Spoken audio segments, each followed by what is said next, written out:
when you spend the time to build the team and get the property manager in place and the contractors, and you get the right team of people in place, it's a very daunting, difficult task to start that over somewhere new. So unless there's something really pushing me, why would I keep why would I create a new problem? Don't fix what's not broken. The hardest thing to do, and the reason I stayed in my market for 25 years, is building a team. My God, that's hard. Yeah. I don't want to do that again. All righty, folks, this is the session you are looking for. This is where the one and only Millennial Mike goes through my comments. And I think on purpose, you guys let me know in the comments below. I think he tries to rile me up. I think he tries to get the blood pressure going. He brings on the hate.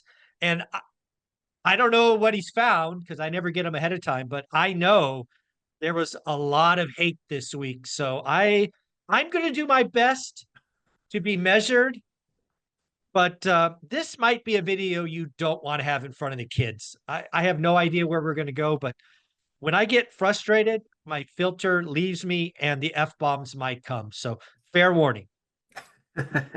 Well, yeah, Mike, so for everybody out there who doesn't know, the segment that you and I do together is where I go through the comments and I go through the Instagram messages and I pull out good questions. I pull out questions from beginners. I pull out questions about the economy, but I also like to pull out the angry comments, the spicy comments. And in honor of Dune 2 being in theaters, these comments are straight from Arrakis. I am bringing you guys premium spice. People are going to be pissed.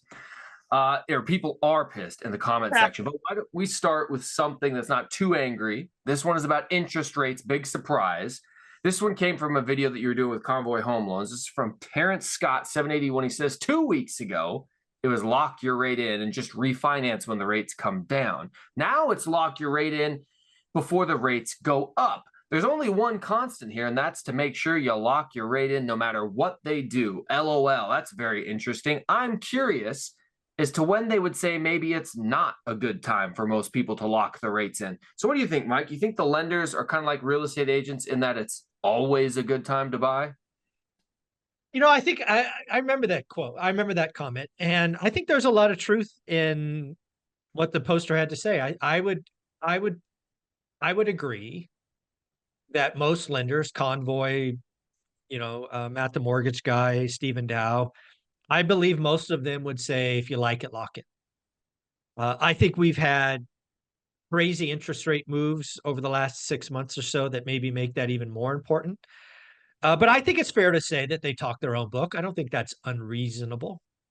I will say, I don't know this. I'm not a lender, never been a lender, have no interest in being a lender. But I have to imagine one of the most unfortunate phone calls to make is to someone who didn't have a rate lock and you have to deliver bad news. I would guess delivering that bad news makes you hypersensitive to not want to deliver that bad news. So I think it makes logical business sense. But to the second part of that question, like when would they ever say let it float, which is basically what they're asking. The only time that I could think about that is heading into an interest rate meeting where it's really a coin flip, like the market doesn't know up or down. Because what happens is mortgage rates get priced first. And I don't know if people really realize that. We had the Fed jack up the Fed funds rate like 11 months in a row or 11 meetings in a row, whatever it was. But mortgage rates always moved first.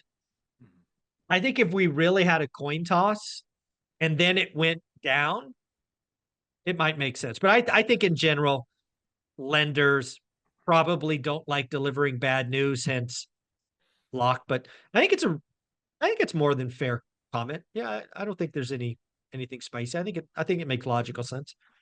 I can understand the frustration from the commenter and the skepticism, but you're right.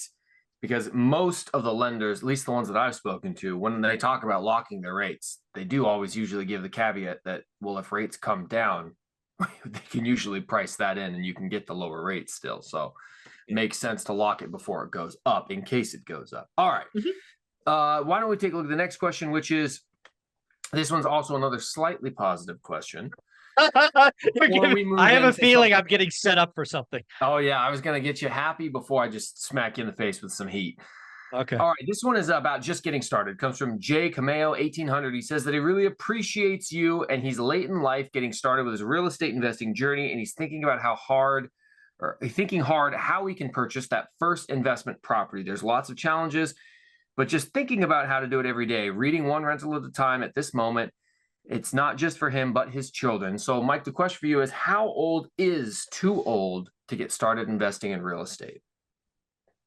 So I actually have two answers for this. I'll give you the standard answer, but then there's a little twist on it for this particular commenter. I generally believe if you think you're going to live 5 years or longer, it's okay to do the work, get a great deal. If you've been delivered bad health news, you have, life expectancy less than 5 years, go do something else. You've heard me say 1,000 times that the first 5 years suck. There's no reason, if you've been given a 24-month life expectancy, screw real estate, go enjoy life, go do whatever you want. So there's the first answer. The reason I wanted this commenter to have like a comma or a colon is what he said at the end, thinking about for my kids. Mm-hmm. Now, if that's your goal, is to help them have something, I think that even goes to my second part. Like if you have 2 years left, getting something for your kids that they will inherit when you leave, that's a great thing. So if you have a purpose greater than yourself, like the next generation, I don't think there is a bad time. But if you're single, widowed, no, nothing else, 5 years is minimum. That's what I think. Well, I can hear Dion ringing in the back of my head saying his favorite line, which is, "You're going to be alive in 5 years. Start investing like it." Mm-hmm. Amen to that. He's a wise one, that guy. All righty. Let's bring a little heat. So this one comes from Brian Gione, 4949, and he says, "Agree. Financial independence is the key. By the way, your podcast is terrible. You'll never get 100,000 subscribers." Mike, what do you have to say? That's a really weird comment. I don't know that I've ever been given a compliment or an agreement and then slammed in the next line. That's a new one for me. So congrats on being creative. Comments like that don't bother me. I've the ones that really rile me up, I guess, are ones that they just don't get it. If you're just saying nasty things to be mean, dude, you can't say anything that hurts my feelings. I have heard so much crap in my life. I've been the little guy. I've been in, yeah, stuff like that's just whatever. The one thing I will say is I think Gary Vee said this the first time. I'm going to give Gary Vee credit. If it's somebody else, I apologize. But think about it for a minute. This individual took, I don't know, 60, 90 seconds out of their life to leave hate. What does that say about them? That's what I'm left thinking. Well, not only did they leave some hate, but we also have somebody who says, "You hate the poor." This one comes from Vila C013. Says, "Advocating for mortgage rates to be above 7% is ridiculous. Clearly, you aren't thinking about the low and middle class." So, Mike, why are you being so selfish for the rich? When I put it out there, and last week and the week before, I let it be known that I want the housing market to slow down. And given the last 6 months, the only thing that's going to do that is mortgage rates over 7%. I knew with 100% certainty that there were going to be people that heard that and didn't understand. And if they just react emotionally, they're going to have opinions like that, which is 100% not true, not accurate, nothing further from the truth. In fact, my desire for 7% or higher mortgage rates is all about the poor. It is all about the middle class. Now, in the moment, it hurts. But again, I'm somebody who's trying to be around for the next 50 years. And I want the housing market to heal itself. And the only way to do that is to slow it down. And yes, if you happen to be shopping for a home at the moment, it hurts. But trust me, let's play the other side. Let's say rates go down. More poor and middle class can buy. That means demand goes up. Supply goes up some, but not a lot. We then get bidding wars again. We then have buyers go on tilt and make bad financial decisions and over leverage. We then have a housing bubble that explodes in 3 to 4 to 5 years, and the poor and middle class are left decimated like '08. So at the end of the day, I believe 7% mortgage rates will slow down the housing market. I believe with every fiber of my body, it is a good thing. And I also understand that there's people that don't understand. And I will keep trying to make it clear. Um, but, I can't fix stupid. And, I'm not in the convincing business, but I believe it. And the last thing I'll talk about is this whole rich thing. If I cared about the rich, I would want rates to go down, because rates going down means more demand, means prices go up. So let's just ask backwards. So this individual is out of touch, doesn't understand. It's not their fault. This stuff's not taught in school. You're watching a bunch of doomers and all of that stuff. It's okay. But trust me, I mean, the people that know me and watch the channel, they know that my core wants people on the property ladder. I believe getting on the property ladder is the path to generational wealth. And they know that I believe slowing the housing market down is important. So, if this, whatever. Yeah, I can't fix stupid. I think this is just a great piece of evidence that highlights how your average person only pays attention to the headlines, only pays attention to the very surface level analysis that's given to grab their attention and monetize it. Everybody's been watching articles and videos where you see, oh yeah, a $500,000 house with a 3% payment, 3% interest rate versus a $500,000 house with a 7% interest rate. We're looking at a payment that's way higher. So all they think and all they process is high interest rate equals bad. But what they forget is that when interest rates were at 3%, we saw prices skyrocket. And so you think you're getting something good with those low rates. And a very few amount of people are the ones who already own assets who can quickly refinance. But most people are now going to be subject to the extreme competition that comes with cheaper money, which is why right now we're complaining about high payments. And 2 years ago, we were complaining about bidding wars where stuff was going for sale, it was going pending 3 hours after it was listed, $100,000 over what it was listed for. And everyone was pissed about that. So guess what? The market is tough no matter when you're trying to get into it. You have to do the work and find a good deal. Great deal. Great deal. And it's only great deals. And the last thing I'll say is if you are looking to buy, whether you're a homeowner or an investor, trust me when I say you want a slower housing market. Slower housing market increases your likelihood of finding a motivated seller. Motivated sellers give you a good price or terms or both. A hot housing market like we've had for 2 years, it's speed and price is the only thing you have. So, yeah, that's what I think. Alrighty, so this one, you and I did a video last week reacting to Tom Bilyeu selling out and admitting on his channel flat out that, hey, the only thing people click on is doom porn, so that's why I make it for you. This one comes from Gaucho Don. He says, tell us how you really feel, Mike, because you were being very level-headed in that video. He says, tell us how you really feel, Mike.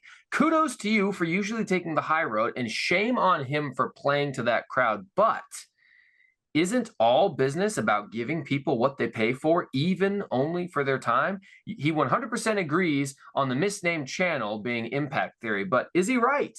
Is Tom Bilyeu just providing something to a market? Should you have gotten so angry that he's giving people what they want to click on?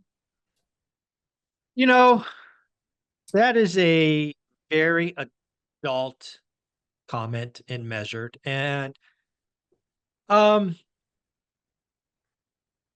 some level, I agree with him. I overreacted. I should never count somebody else's money. If Tom has chosen to create a channel that's definitely leaning doom, it's got 4 million subs, and he's doing it on purpose, he should be celebrated. I think this commenter's right. Um, if Tom's doing it on purpose and he's receiving the flowers, the money for doing what he's doing, I think this commenter's right. I had no right to get so pissed off. However, I think somebody worth $400 million who pulled themselves up by the bootstraps, who did it the right way, meaning work, discipline, focus, gamble, he did it. I guess it's my bias that they should be celebrating and trying to preach that. But you're right. I have no right to put that on Tom. If Tom doesn't want to do that, you're absolutely right. I was off base. So but I stand by my comment. I could not believe somebody worth nearly $500 million creates doom porn on purpose. It's just unconscionable to me. But you're right. I shouldn't count his money if that's what he wants to do, and he's winning. Let's be clear: impact theory, Tom Bilyeu is winning, so good for him. Maybe I shouldn't have been so pissed off. Maybe I have higher standards for Tom than Tom has for himself. So shame on me. Yeah, I don't think shame on you. In a profession, for those who maybe don't watch me, I'm a police officer. We have to hold ourselves to a higher standard. And I arrest a lot of people. A lot of people I've taken to jail. And the people that I hate to take to jail the most are people who work in the criminal justice system, police officers, attorneys, or even judges, because you know better. You're making us all look bad when you do something so stupid that's put me in a position where now here comes the media, here come the news articles, here comes the social media, and now we all have to deal with your stupid mistake. So if we don't hold the people in our profession to a higher standard, we're going to fail as a profession. So I don't think that it was wrong for you to say, Tom, you've got all this influence, you've got all this power. Do you really care that much about getting 25% more clicks on one of your videos because you're satisfying the market? Or is it better to actually put the truth out there? And the truth is the most counterculture idea there is nowadays.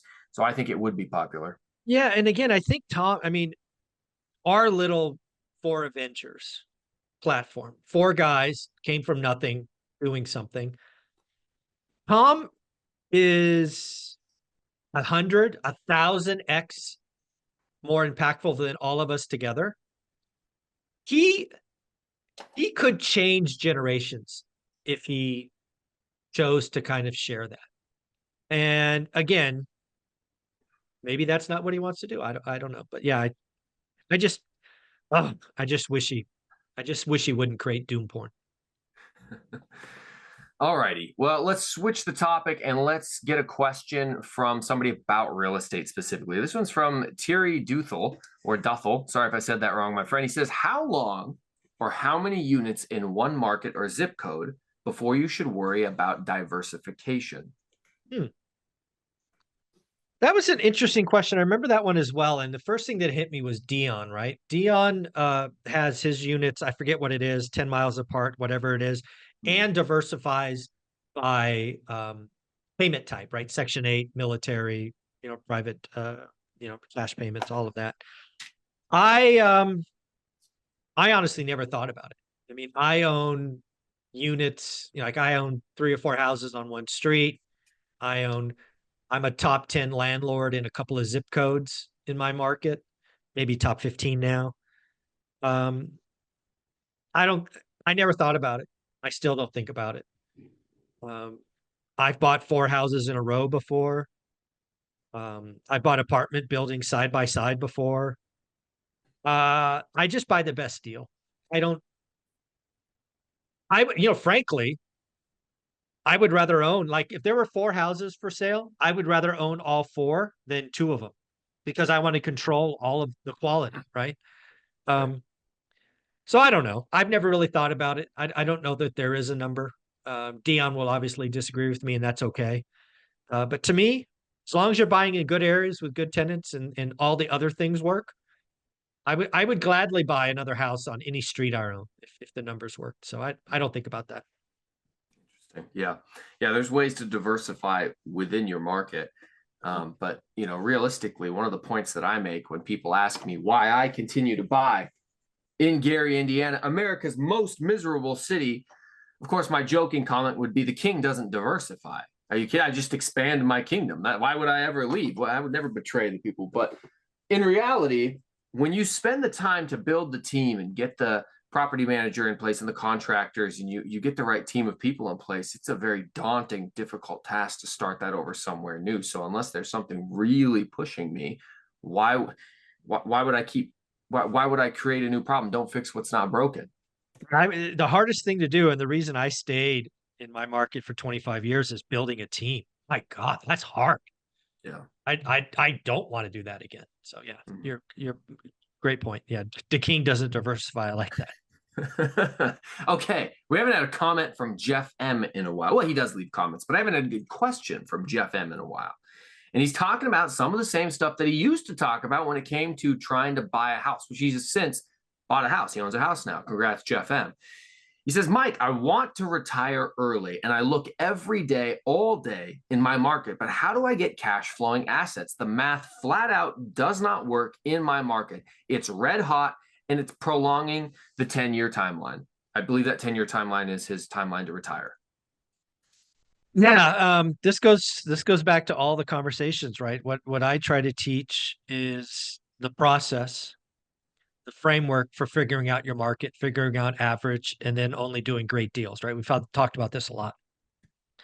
But assuming you've done the work, which it sounds like Jeff M has, there's a point in time where you've got to look yourself in the mirror and make some choices. A, do you want to stay in that market but switch asset types? This is something the lumberjack did, right? He tried houses, then went small multis, now does bigger stuff. B, you could be like Dion, right? What did Dion do? He got in his market got hot, he went out another half hour and he found that property near the water. You could be you, where you tried in a high priced area, tried it for a lot, and then you went out of state. What did I do? I maybe just like Jeff M, I beat my head against the wall for a freaking year. It should have been 6 months, but I did it for a year because I was stubborn. And ultimately, I found a market 2.5 hours away. I had no interest in living there. I never will live there, but the numbers worked. So if you've done the work, you can articulate average, and you've done the work for 6 months or more, time to look yourself in the mirror and go, let's look for something else. Change asset or change location. Mm-hmm. Yeah, and obviously my answer to that, as you said, was to change the location. And I went really far away. You went 2.5 hours away. I went 20.5 hours away. It's actually further than that. But I went all the way to Indiana from Seattle. And I built an entire YouTube channel and brand about investing at a distance, long distance real estate. You can do it. Most people are concerned about how they would do that at a distance. How do I find the right team? How do I find the right properties? How do I not get taken advantage of? Those are all completely valid concerns. The most important thing is boots on the ground. You need to find people you can trust. And I teach people how to find them. So if you're interested in a longer conversation about that, follow me on my channel. All right, Mike, I know you thought we were out of the woods, but there's a little bit more heat coming your way. So this one, a little more heat from the viewers. This one comes from Sean Madden 75. He claims, I'm an ex-hedge fund manager and family office senior investor. I made a killing in distressed RMBs in Florida real estate post 2008. This discussion, your discussion, missed so many points, and I don't know where to begin. Case in point was dismissing transaction volume at 25-year lows. I turned it off after that. Good day. So have a good day, Mike. Yeah, well, thank you for that. I don't know what he's pissed off about. I called a transaction crash. In fact, I was the first person, and I got receipts calling for the 40 or 50% drop. So, I don't know why he's upset. I was right. So, unless you're upset because I was right, I don't know what you're. I don't know what to do with that comment. He's mad because I was right. I don't get it. I honestly thought that maybe it was an example of people who are just so reactionary that before they even watch a video, they hear one thing, click pause, leave a comment, and leave. Because it felt to me like he must not watch your channel. Like he's trying to make a point that you've already made. And I don't know if he just heard something. It was like, oh, this guy's an idiot. Transactions are at an all-time low. I'm out. Like, yeah, that's the point.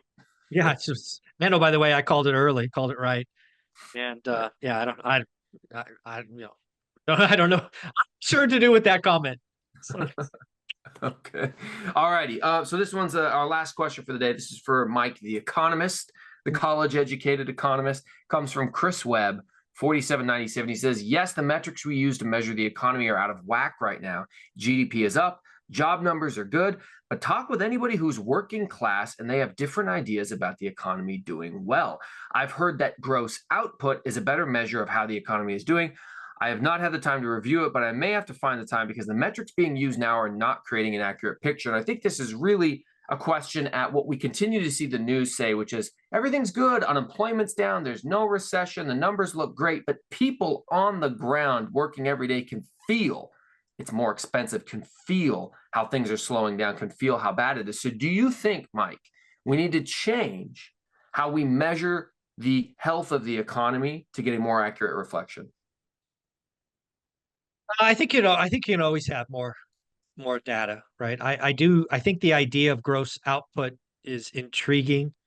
Um, we are a service-based economy versus manufacturing, so that'll be interesting. I haven't looked at the data, so I don't know what it says. But stepping back from the bigger picture,